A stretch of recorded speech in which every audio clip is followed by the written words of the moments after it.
Distendida. ¿Qué pasa, ¿Qué familia? pasa, familia ¿Estamos? Exclusive? Después de nuestra presentación, Sí, ¿no? fue hace poquito, Ha ido tampoco bien. mucho. Fue bien. He visto antes 12 visualizaciones. Está bien, Está calla. bien.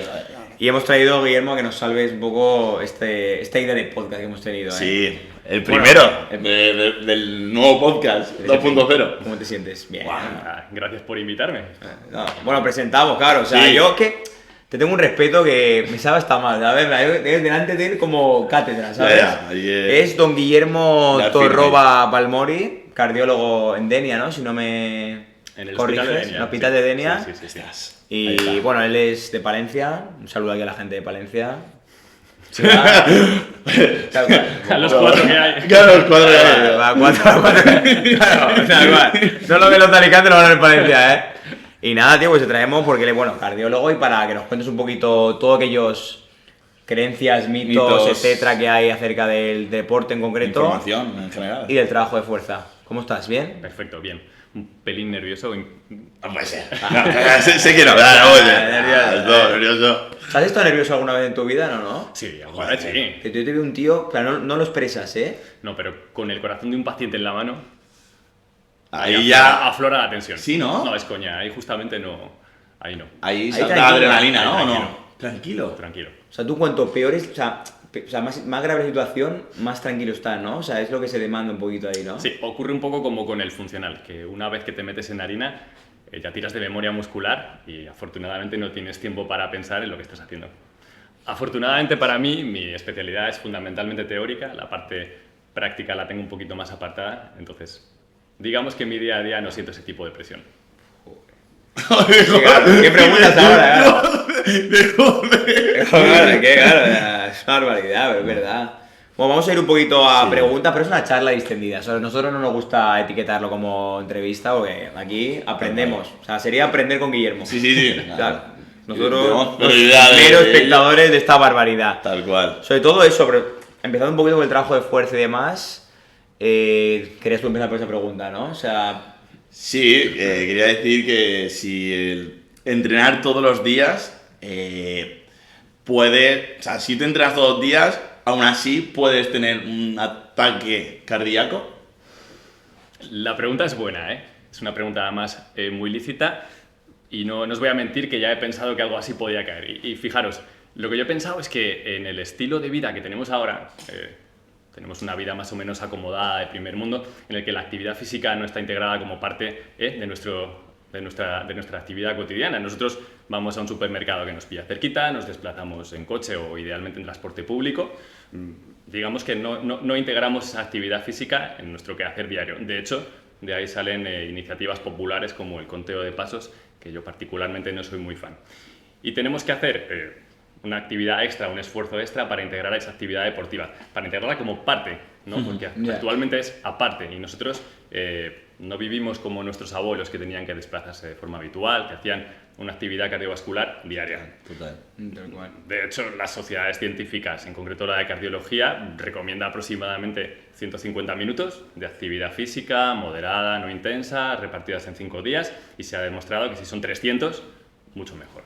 Entonces, ¿cómo podemos integrar esa actividad? Pues idealmente en entrenamientos como el entrenamiento funcional, que combina un componente estático, ¿no? Lo que llamamos isométrico, en el que tú trabajas sin hacer elongar la fibra muscular, y un componente dinámico, que ese es el que le va a dar caña al corazón, el que va a mejorar la función de bombeo, el que va a mejorar la masa muscular a nivel cardíaco. Y todo esto aproximadamente lo hacemos en 1 hora, para lo que yo detesto, pero todos decimos, quitarnos la parte física, quitarnos el deporte de cada día. Eso es un reflejo de que no vivimos con esa actividad como parte integrada, sino como un aparte en nuestro día a día. Por lo tanto, sin ningún tipo de duda, el deporte es un factor protector, independientemente del tipo de vida que tengamos o de la situación basal en la que nos veamos. pues ya se acaba la entrevista.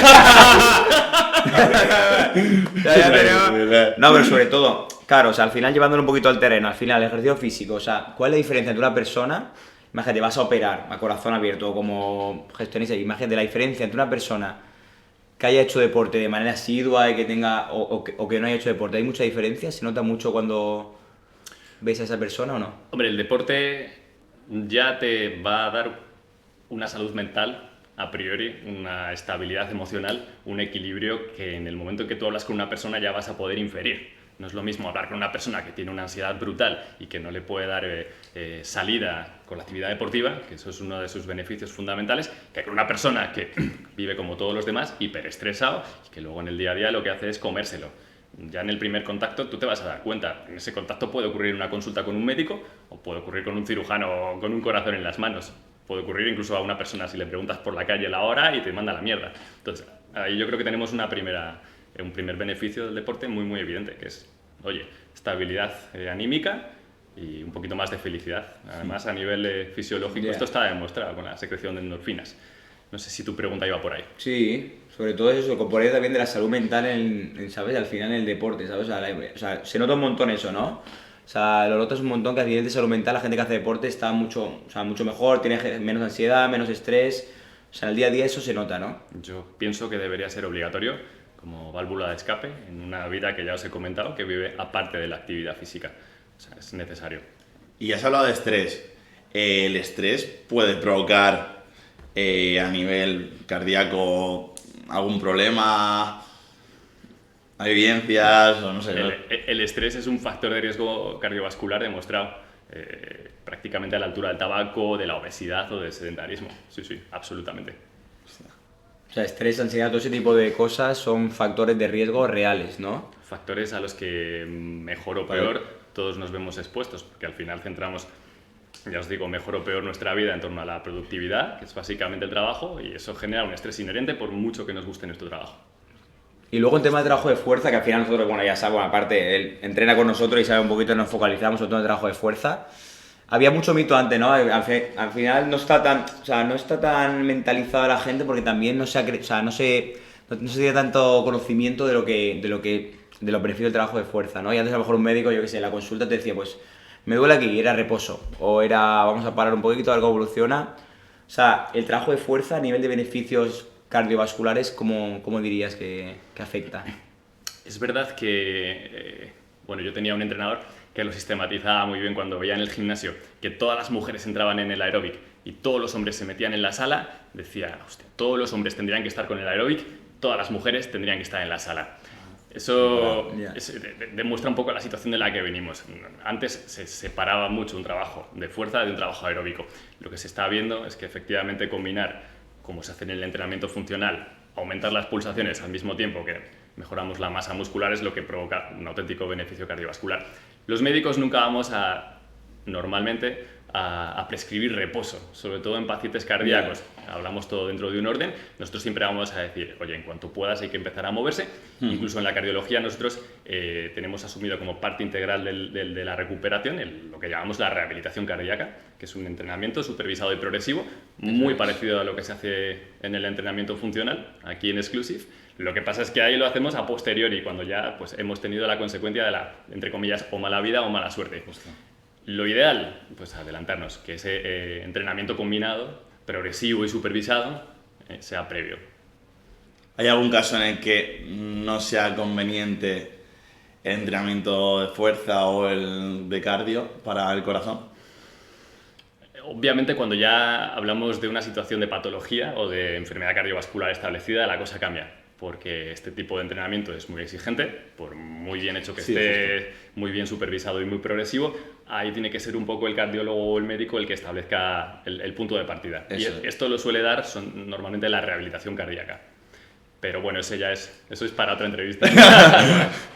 No, pero que está bien que haya una conexión entre el cardiólogo y el entrenador, por ejemplo, ¿no? Eso es. Que nos diga, en plan, mira, hasta aquí podéis llegar, hasta aquí podéis hacer, ¿no? Sí, si una persona que ha tenido un infarto, por poner un ejemplo, viene a vosotros, os tiene que decir desde qué punto parte. Eso es. Incluso os tiene que dar a lo mejor un informe en el que se dé cierta actitud o diga, mira, esta persona puede llegar hasta esta capacidad aeróbica, no tanto por las pulsaciones, que es en lo que se centra todo el mundo, sino por la situación que ha completado en el hospital o cómo se ha rehabilitado. Tal cual. Espérate, porque a ver, esto te corta, claro. Claro, luego otro tema también, al final siempre decimos que hay como 3 bloques que son básicos, que son descanso, alimentación y ejercicio. O sea, al final esos 3 pilares, ¿no? de la salud, digamos. ¿cómo lo pondrías? ¿En qué estándar lo podrías a cada uno? O sea, no darme porcentaje porque también es un poquito complicado, pero decir, ¿cuál es más importante, cuál menos? Eso es otra buena pregunta, porque de nuevo vivimos en una vorágine que pone todos estos vectores de la salud completamente separados y deberían ser parte de un todo, ¿no? Igual que ahora nos esforzamos mucho en una actividad física, en quitarnos de encima el deporte del día, nos esforzamos mucho en buscar la nutrición adecuada, incluso en ese afán de buscar la nutrición puedes encontrar muchas leyendas, muchos mitos y muchas realidades. Ahora mismo existen muchas teorías circulando, unas más acertadas y otras menos, pero el hecho es que se refleja la obsesión, porque es una obsesión que tenemos todos de comer mejor. No podría ponerlas en diferentes escalones, de la misma manera que el descanso es fundamental. Yo creo que todas juegan juntas. Todas juegan como factores de protección o factores de riesgo cardiovascular cuando no están bien manejadas. Y ahora que has hablado del descanso, ¿dormir poco afecta al corazón? Dormir poco puede afectar al corazón si el sueño es de mala calidad. Dormir es otro hábito en el que, bueno, pues hay muchas teorías o mitos circulantes. Importa más la calidad del sueño que las horas del sueño. Idealmente las 7 horas del sueño o 8, pues fenomenal. Claro, hay unos mínimos, entiendo. No es lo mismo si eres una persona con problemas de respiración a la hora de dormir. Hay muchos factores. Entonces quizá ahora no se hable tanto de las horas de sueño como de la calidad del sueño. Vale, perfecto. Y tú, por ejemplo, una pregunta así más concreta. O sea, ¿qué priorizas? Claro, es complicado, pero una persona a lo mejor con una vida muy sedentaria, pero que tiene una alimentación muy muy buena, decir, hostia, bien, todo bien. O una persona muy activa, pero a lo mejor que descuida un poquito la alimentación. Yo me imagino que cada caso es un mundo y al final es complicado establecer una opinión genérica, ¿no? Pero ¿qué dirías ahí? Vaya por delante que la pregunta es capciosa. No, porque... Es verdad. Normalmente una persona que se preocupe en comer bien también se va a preocupar en mantener un cierto nivel de actividad física. Probablemente, y con el estilo de vida que llevamos, esto solo es una opinión, el hecho de hacer una actividad física reglada, progresiva y supervisada sea un factor de protección más fuerte que todo lo demás. Y ahora que hablas, claro, actividad progresiva es lo que te dice, supervisada por alguien, o sea, el tema es ese, claro, hay mucha gente que a lo mejor sobreentrena o entrena de una manera inadecuada. El sobreentrenamiento también puede provocar una enfermedad cardíaca de riesgo, ¿o no? Sí, sin ningún tipo de duda. De ir por encima siempre de tus pulsaciones, ¿no? La actividad física de élite tiene una cara B, tiene una contraprestación a nivel cardiológico, favorece la aparición de arritmias. No sé si recordáis el caso, por ejemplo, de Kun Agüero. Sí, claro. Que tuvo que dejar el fútbol bastante jovencito. No era, era el Atlético, ¿no? Sí, pero se retiró del Barça. Entonces, jugaba al Atlético, pero se retiró en el Barça. Le pegó en un Barça Madrid, de hecho, ¿verdad? Sí. Empezó con una arritmia que se llama fibrilación auricular, que realmente es una arritmia, entre comillas, benigna de personas mayores, pero que es una arritmia que también nosotros vemos mucho en gente que prepara maratones, en gente joven que trabaja por encima de sus posibilidades, por ese sobreesfuerzo del corazón. Es verdad que lo dices ahora que está bastante normalizado el tema de deportistas de élite, muerte súbita, ¿no? O sea, que llevas al corazón muy, muy al límite, ¿no? ¿O qué? Las muertes súbitas ya son desgracias que normalmente vienen de temas genéticos muchas veces difíciles de prever. Pero patología más banal, por ejemplo, esta arritmia que os comento, sí que la vemos bastante en gente joven, 30 o 40 años antes de lo que les corresponde por ese sobreesfuerzo cardiológico mantenido. Por no hablar del desgaste a nivel osteomuscular. Claro. Si por ejemplo ahora viene alguien de fuera, imagínate, una persona y te dice, mira, bueno, se entera, soy cardiólogo tal, dime qué 3 hábitos debería tener para intentar evitar una enfermedad cardíaca, ¿qué dirías? Pues número 1, jamás fumar, no oler el humo del tabaco ni aunque sea de segunda mano. Número 2, planificar una actividad deportiva estructurada a lo largo de la semana. En ese orden, ¿no? En ese orden. Sí, ¿no? Sí, primero es no fumar, siempre, no fumar. Segundo, actividad física estructurada a lo largo de la semana. Y tercero, mantener unos hábitos en cuanto a la alimentación relativamente saludables. A ver, es imposible comer perfecto y más en el mundo en el que vivimos. Pero digamos que el hecho de no fumar y el hecho de mantener una actividad física habitual te dan cierta vidilla a la hora de permitirte otros vicios, como puede ser no tener una alimentación perfecta, que es algo prácticamente inalcanzable. Yo te diría esos 3, en ese orden. Bueno. Muy bueno. Y así un caso tuyo particular que te haya impactado en toda tu carrera que llevas. Eso se puede salir un poco del objetivo del podcast. No, bueno, pero igual es interesante he visto corazones reventar de muchas maneras.